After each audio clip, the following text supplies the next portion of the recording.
আমার নবীজি যখন প্রশ্ন করলো সাহাবীরা, বল তোমাদের মধ্যে গরিব কে? সাহাবীরা বলতে, ইয়া রাসূলুল্লাহ, আমরা জানি গরিব বলতে যার টাকা নাই, যার পয়সা নাই সে হচ্ছে গরিব। আমার নবীজি বলল, হ্যাঁ ঠিক আছে, তবে কিয়ামতের ময়দানে এমন এক শ্রেণীর গরিব মানুষকে দেখা যাবে যারা দুনিয়ায় থাকতে নামাজও পড়েছে। সুবহানাল্লাহ কর। এক নাম্বার কি বললেন? দুনিয়ায় থাকতে নামাজও পড়েছে। 3 নাম্বার দান সদকা করেছে। আমরা করি কি করি না? বলেন বলেন। 3 নাম্বার যাকাতও দিয়েছে, দান সদকাও করেছে, নামাজও পড়েছে, সেই সঙ্গে আত্মীয় স্বজন আপন ভাই বোনদের হকও নষ্ট করেছে। এবার কিন্তু কথা মিলে গিয়েছে, অনেকের সাথে মিলে গিয়েছে। হুজুরের চাকরি নিয়ে এবার টানাটানি শুরু হয়ে গেছে, ঘর ঠিক কিনা?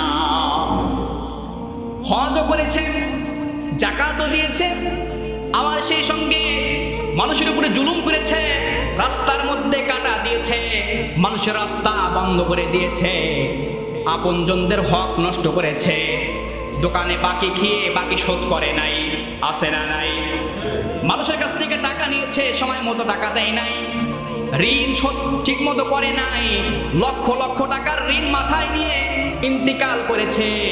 এরকম মানুষের হক নিয়ে যখন কিয়ামতের ময়দানে উঠবে, আল্লাহ পাক রব্বুল আলামিন বলবে, যাও, তুমি তো দুনিয়ায় থাকতে নামাজ পড়েছিলা, যাকাত দিয়েছিলা, রোজা রেখেছিলা, আল্লাহ আজকে তোমাকে জান্নাত দিয়ে দেওয়া হলো।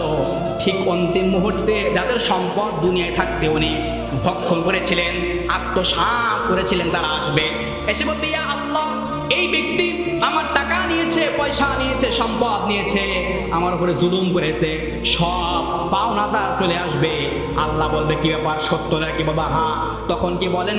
তখন কি আর কোনো পন্থা থাকবে নাকি মিথ্যা কথা বলার মতো? মিথ্যা কথা বলার মতো আর কোনো ওয়ে থাকবে না, পথ থাকবে না। যদি কোনো ব্যক্তি মিথ্যা কথা বলে, আল্লাহ মুখে মোহর লাগায় দিবেন, আল-ইয়াউমা নাখতিমু আলা আফওয়াহিহিম ওয়া তুকাল্লিমুনা আইদিহিম ওয়া তাশহাদু আরজুলুহুম বিমা কানু ইয়াকসিবুন। সেদিন বান্দার মুখে মোহর দেওয়া হবে, মুখ বন্ধ হয়ে যাবে, জবান বন্ধ হয়ে যাবে, পক্ষে বিপক্ষে কথা বলবে তার হাত, পক্ষে বিপক্ষে কথা বলবে তার পা। এই হাত দিয়ে কার সম্পদ আপনি সই দিয়ে সব আত্মসাৎ করে নিয়েছেন, এই হাত সেদিন সব বলবে। সুবহানাল্লাহ।